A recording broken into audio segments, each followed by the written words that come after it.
नमस्कार दोस्तों, श्याम क्लास रिंकस में आपका स्वागत है। मैं सुरेश कुमार एक बार फिर से आपके साथ। दोस्तों आज आपको ITI second year all trade के लिए वर्कशॉप कैलकुलेशन साइंस का पूरा पेपर का एनालिसिस कराएंगे।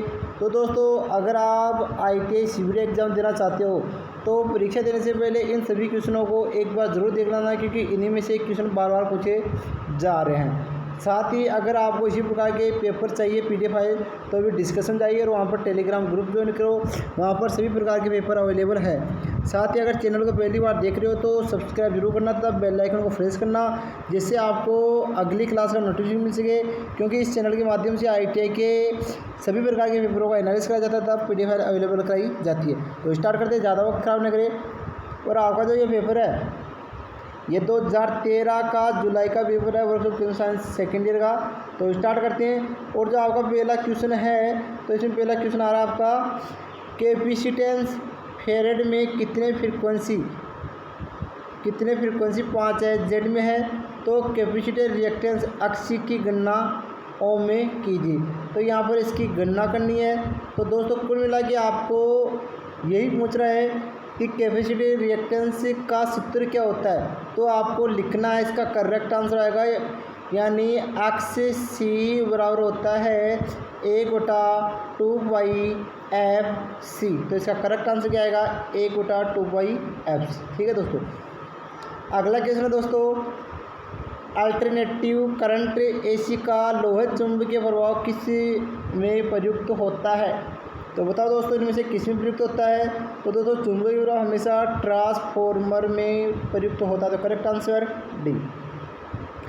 अगला क्वेश्चन है दोस्तों आपका, एक सर्किट में कौन से टर्मिनल से कौन से टर्मिनल तक अल्टरनेटिंग करंट AC चालित होती है। तो बताओ दोस्तों, यानी आपका जो एक सर्किट है उसमें किस टर्मिनल से किस टर्मिनल तक आपका जो AC करंट वो प्रवाहित होता है।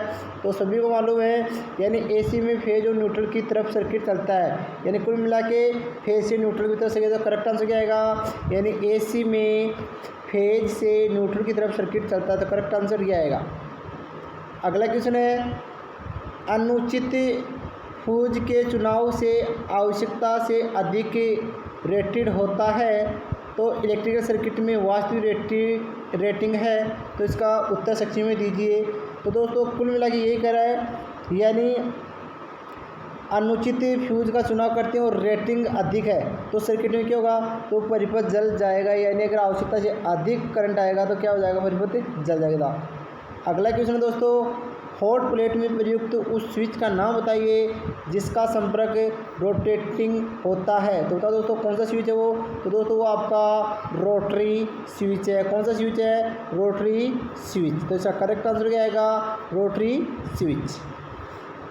अगला क्वेश्चन है दोस्तों, अब काफ़ी बच्चों को ये भी लग रहा है कि यहाँ पर ऑप्शन है। दोस्तों 2014 से पहले जो एग्जाम होती थी वहाँ पर ऑप्शन नहीं आती, कुछ क्वेश्चन इस प्रकार भी आते, तो इसी प्रकार आपको इसमें ऑप्शन नहीं मिल रहे। तो आप ये टेंशन मत करना, अगर अभी आपकी जो CBT एग्जाम वहाँ पर आपको ऑप्शन दिए जाएंगे तो आप इनको एक बार नोट जरूर कर लेना। ठीक है दोस्तों। अगला क्वेश्चन है, दोहरे पोल वाला आयरन क्लॉड यानी DPIC स्विच अर्थ क्यों किए जाते हैं। तो बताओ दोस्तों अर्थ क्यों किए जाते हैं। तो विद्युत सुरक्षा हेतु क्यों किए जाते हैं, विद्युत सुरक्षा हेतु इनको अर्थ किया जाता है। किसके लिए, विद्युत सुरक्षा हेतु। ठीक है दोस्तों, तो विद्युत सुरक्षा हेतु इसको अर्थ किया जाता है। अगला क्वेश्चन है, औद्योगिक सर्किट में फ्यूज को कैसे जोड़ा जाता है। तो सभी मालूम है, औद्योगिक सर्किट में फ्यूज को हमेशा फेज तार से जोड़ा जाता है। तो क्या आएगा, फेज तार में जोड़ा जाता है। अगला क्वेश्चन है दोस्तों, क्वेश्चन आपका 0.65 वाट का समतुल्य सिलीवाट एवी में क्या होगा। तो बताओ दोस्तों इसका एवी में पूछ रहा है, तो यानी 10⁻³ होता है। तो दोस्तों 10⁻³ होता है, तो कुल मिला के जैसे ही 10⁻³ है और ये 60 वाट है तो ये घात ऊपर आएगी। तो ध्यान रखना, पॉइंट है तो 2 जीरो तो वैसे कट जाएगी, 1 जीरो यहाँ जाएगा, तो ये 600 मेगावोल्ट हो जाएगा। तो करेक्ट आंसर क्या आएगा, इसका सी। अगला क्वेश्चन है दोस्तों आपका, ओम के सिद्धांत का फार्मूला है। तो बताओ दोस्तों ओम का सिद्धांत का फार्मूला कौन सा है दोस्तों। तो वोल्टेज रेजिस्टेंस और ओम ये तीनों होते हैं। तो सभी को मालूम है ओम का नियम का फार्मूला V बराबर IR। तो करेक्ट आंसर ये। ऑप्शन में आपको और दे देंगे इस प्रकार 3 ऑप्शन, तो आप देख लेना। अगला क्वेश्चन है, सचमुच कार्य करते समय किसी धातु से ऐसे काम नहीं लिया जाता है कि उस पर चरम दबाव पड़े। काम करते समय पड़ने वाले तनाव को क्या कहते हैं दोस्तों? तो काम करते समय पड़ने वाले तनाव को कहते हैं दोस्तों कार्यकारी प्रतिबल। क्या कहते हैं? कार्यकारी प्रतिबल। क्या कहते हैं? कार्यकारी प्रतिबल। तो इसे कहते हैं कार्यकारी प्रतिबल। ठीक है दोस्तों। अगला क्वेश्चन दोस्तों, धातु चादर पर कार्य करते समय पड़ने वाली ठंड और नरमी के कारण उसकी बनावट के भागों का संतुलन बिगड़ जाता है। गर्म उपचार की वह कौन सी प्रक्रिया है जिससे बनावट का संतुलन पुनः ठीक हो सके? तो बताओ दोस्तों कौन सी है? दोस्तों वह आपकी नॉर्मलाइजिंग विधि है। कौन सी है? नॉर्मलाइजिंग विधि। नॉर्मलाइजिंग विधि। तो ये नॉर्मलाइजिंग विधि द्वारा इसकी बनावट में आपको से हम पुनः ठीक कर सकते हैं। अगला क्वेश्चन दोस्तों आपका, काटने वाले उपकरण में धातु का कौन सा यांत्रिक गुण उसको इलास्टिक विकार से प्रतिरोधकता देता है? तो बताओ दोस्तों किसी देता है? तो वो होता है दोस्तों हार्डनेस। अब हार्डनेस क्या होता है? यानी धातु की ऊपरी सतह को कठोर करने के लिए जिस विधि का उपयोग करते हैं उसे हम हार्डनेस कहते हैं। अगला क्वेश्चन दोस्तों, लोहा रहित कौन सी धातु ब्रिटल होती है और जो गर्म करने पर नरम हो जाती है? तो बताओ दोस्तों कौन सी धातु है? तो दोस्तों आपकी गन मेटल है, जो क्या हो जाएगी गर्म करने पर क्या हो जाती है? आपकी नरम हो जाती है। अगला क्वेश्चन है, पॉइंट O पर कार्य करते समय 3 फोर्स F1, F2 और F3 इक्विलिब्रियम है यानी संतुलित है। तो दोस्तों इसके लिए आपका ये दर्शाया गया है। तो अब इसको बोल रहा है कि कोण 1 का नाप डिग्री में क्या होगा? दोस्तों इसमें कोण डिग्री में माप होगा, यानी कुल मिला के 360 डिग्री हो रहा है। अब 360 डिग्री हो रहा है, लेकिन अब इसमें 2-3 कोण दे रखा है। एक तो आपको 109 का दे रखा है, प्लस एक 30 का है, प्लस एक 120 का है। ठीक है दोस्तों। तो अब 360 में से हम क्या करेंगे? इन तीनों को जोड़ेंगे तो ये तीनों हो रहे हैं आपके 259। क्या हो रहे हैं? 259। तो 259 हो रहे हैं। तो इसका करेक्ट आंसर क्या आ रहा है? 101 डिग्री सेंटीग्रेड। तो इसको 101 डिग्री सेंटीग्रेड। तो आप देख लो, यानी टोटल 360 है। 360 में 109, 30 और 12 यानी कुल मिला के 259 हमें 360 में से निकाल देंगे तो इसका करेक्ट आंसर आएगा 101 डिग्री। और आपको यही कोण पूछ रहा है, यानी आपको कोण कौन सा पूछ रहा है? यहाँ पर कोण 1 का नाप डिग्री क्या होगा? तो आपको इस 1 का कोण नाप यानी ये कोण पूछ रहा है किलो मिला के। ठीक है दोस्तों। अगला क्वेश्चन है दोस्तों, वायुमंडलीय दबाव की सबसे छोटी इकाई कौन सी होती है? तो बताओ दोस्तों वायुमंडलीय दबाव की सबसे छोटी इकाई कौन सी होती है? तो दोस्तों वो होती है आपकी डाइन प्रति वर्ग सेमी। क्या होती है? डाइन वर्ग सेमी।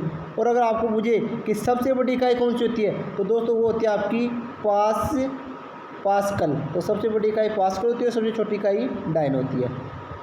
अगला क्वेश्चन दोस्तों, यदि F फंक्शनल फोर्स है, R साधन प्रतिक्रिया है और Q फंक्शन का कोण है, तो फाई का पता इसमें थोड़ा दोस्तों भाषा थोड़ी अटपटी है, भगाने की जगह है लगाने के लिए कौन सा फार्मूला प्रयोग किया जाएगा? तो दोस्तों बताओ इसके लिए हम कौन सा फार्मूला प्रयोग करेंगे? तो दोस्तों इसके लिए हम फार्मूला ए प्रयोग करेंगे, tan थीटा बराबर F/R। ये फार्मूला, क्योंकि यहाँ पर आपको अभिलंब प्रतिक्रिया बल पूछ रहा है। ठीक है दोस्तों। तो करेक्ट आंसर ए। अगला क्वेश्चन है दोस्तों, सेंटीग्रेड और र्यूमर के बीच, आर को र्यूमर बोलते हैं और सी यानी सेंटीग्रेड के बीच सही फार्मूला नीचे दिए गए उत्तर में से कौन सा है? तो बताओ दोस्तों यहाँ पर सही फार्मूला कौन सा है? यानी यहाँ पर आपको क्या पूछ रहा है? यहाँ पर आपको सेंटीग्रेड और र्यूमर के बीच का फार्मूला पूछ रहा है। तो यहाँ पर बताओ दोस्तों कौन सा सही है इसमें? तो दोस्तों इसमें आपका एकदम सही है, यानी यहाँ पर सेंटीग्रेड और र्यूमर दोनों आ रहा है। तो इसका करेक्ट आंसर क्या आएगा? डी। अगला क्वेश्चन है, SI यूनिट में गर्मी की मात्रा के लिए डिराइव्ड यूनिट क्या होती है? तो बताओ दोस्तों डिवाइड यूनिट क्या होती है? तो किसके लिए पूछ रहा है?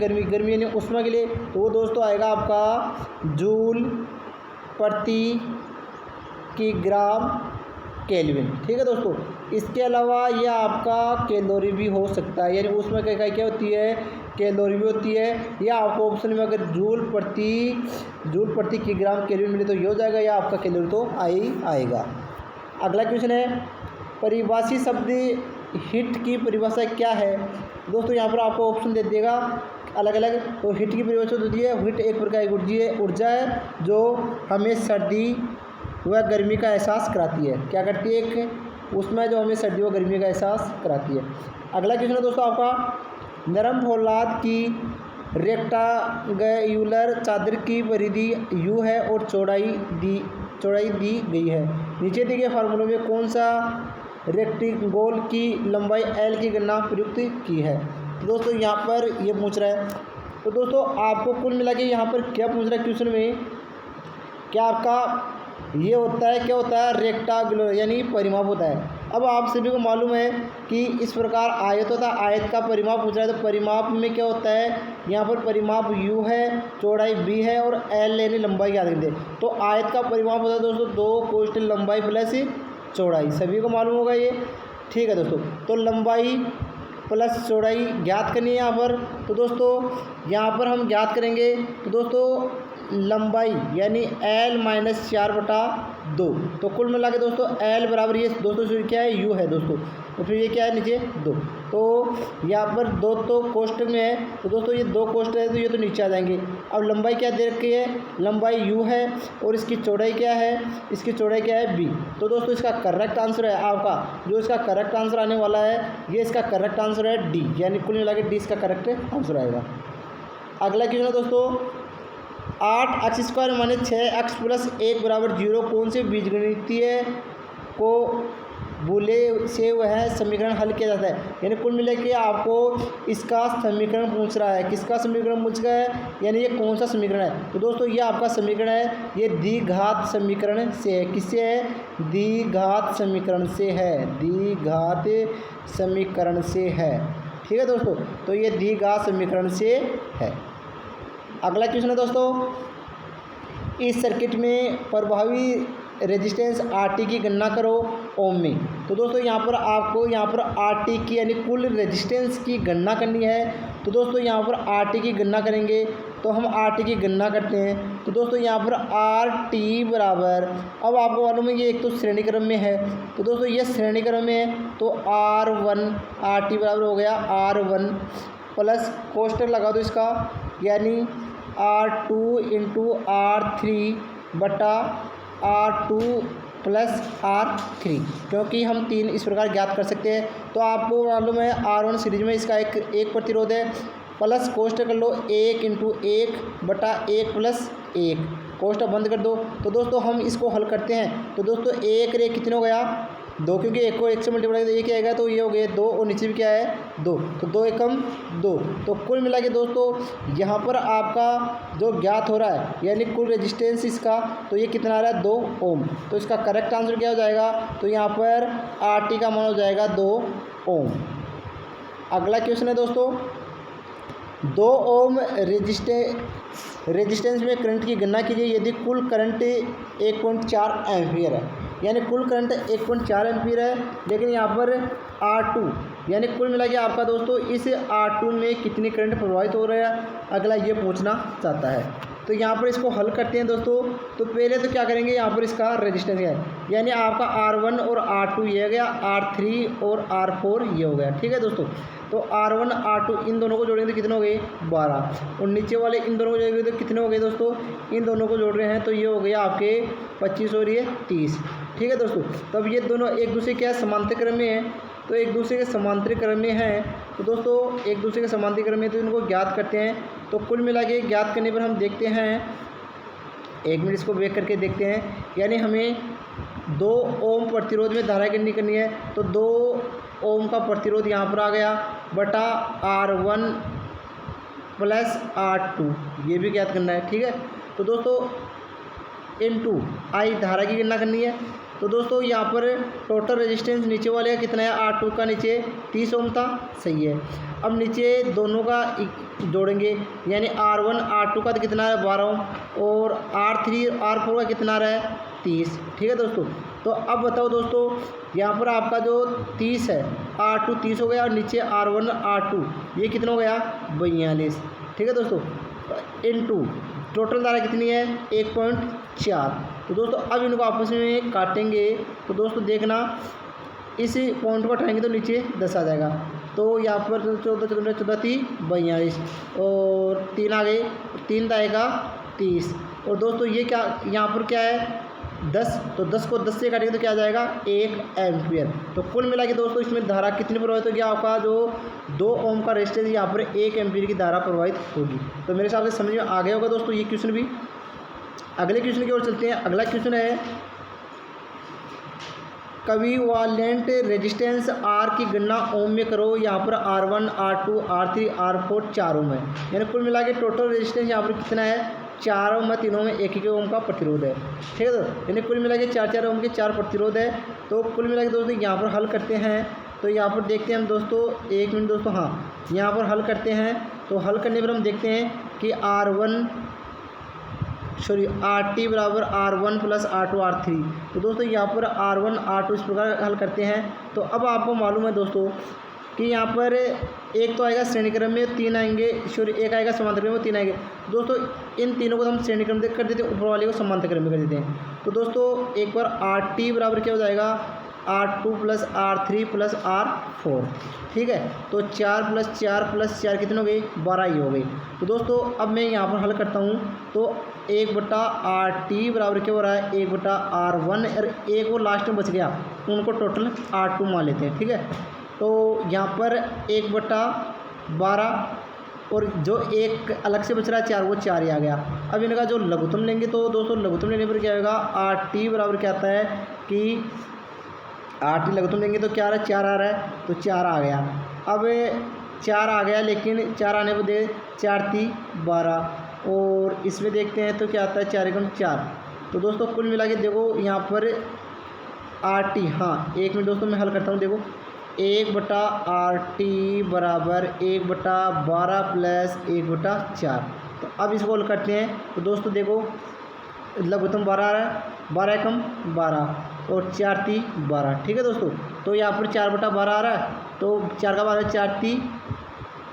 4 3 12, तो 3 ओम जो रेजिस्टेंस आ रहा है, तो RT का मान कितना आया 3 ओम RT का मान आया, ठीक है दोस्तों।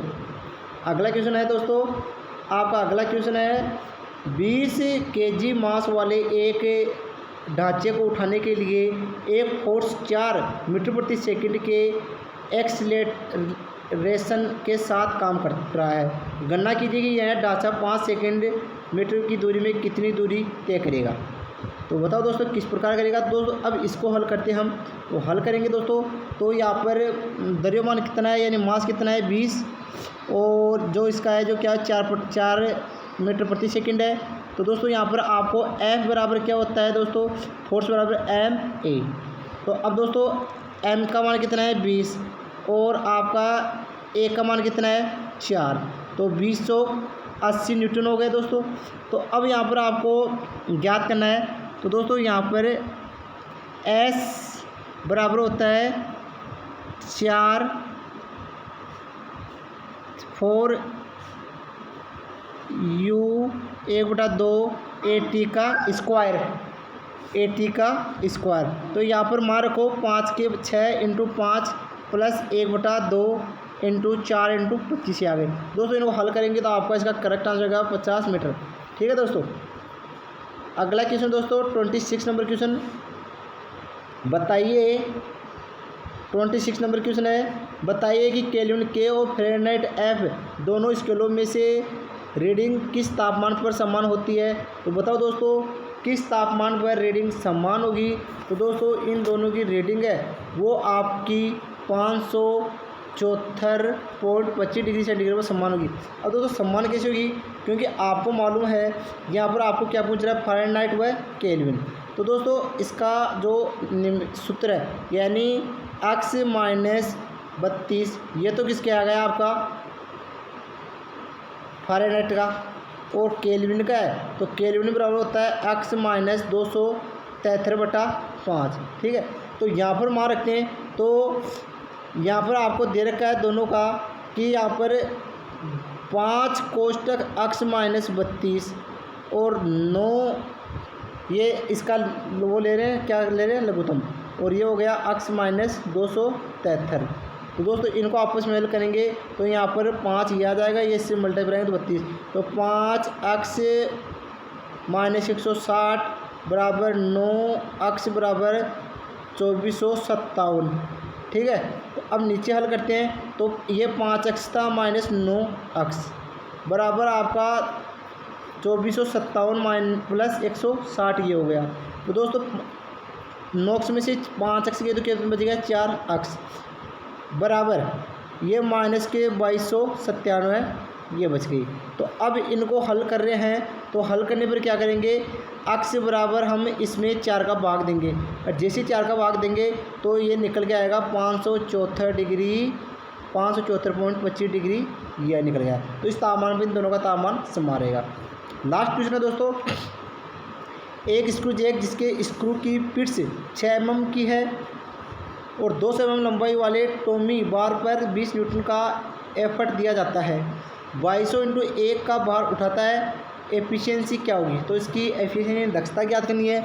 तो दोस्तों इसकी दक्षता ज्ञात करनी है तो यहाँ पर भी इसका अलग से एक सूत्र लगेगा, इस सूत्र से हल किया जा सकता है। तो सूत्र कौन सा लगेगा दोस्तों, तो दोस्तों सूत्र लगेगा इसका आपका जो है, तो दोस्तों इसमें सूत्र लगता है n बराबर ma/v/r। ठीक है दोस्तों, तो ये सूत्र लगेगा। तो इसका एक अलग से हल करके आपको अलग से टेलीग्राम में जो PDF फाइल है वहाँ पर अवेलेबल करा देंगे, आप अपने सर से पूछ लेना। तो दोस्तों आज के लिए बस इतना ही, नेक्स्ट वीडियो में फिर मिलेंगे, तब तक के लिए थैंक यू दोस्तों।